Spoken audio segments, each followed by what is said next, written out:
Hey, what's up everyone? Mac Murdoch here with Agena Astro. Today we're going to be checking out the Askar 71F, a compact refractor that's been getting a lot of attention for what it offers at its price point.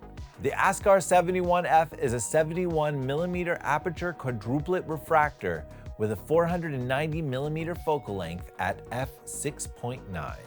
So this sits in a nice spot for capturing larger deep sky targets like the Andromeda Galaxy, the Orion Nebula, star clusters, and wide nebula regions.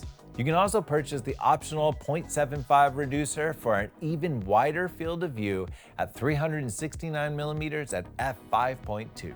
With its built-in field flattener, you don't have to worry about buying a separate flattener or dialing in back focus. The Quadruplet ED glass produces sharper stars, better color correction, and cleaner images without purple or blue halos around bright stars.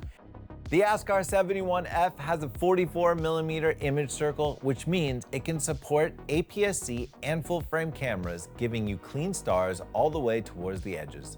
Even when using the optional focal reducer, it keeps the same 44mm image circle.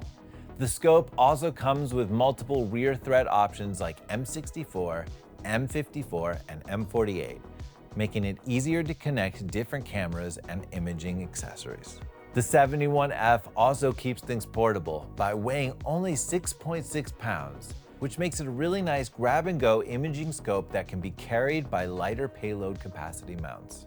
The telescope features a dual-speed 2.4-inch rack and pinion focuser, great for making precise focus adjustments, and is compatible with electronic focusers if you'd like to automate focus. It also has a built-in 360-degree rotator for framing your objects. Here are some images taken with the Askar 71F. At the end of the day, the Askar 71F gives you one of the best performance to cost ratios we've seen in a telescope at this price.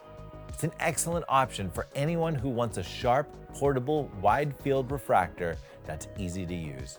Be sure to check out the reviews on our site for some more example images.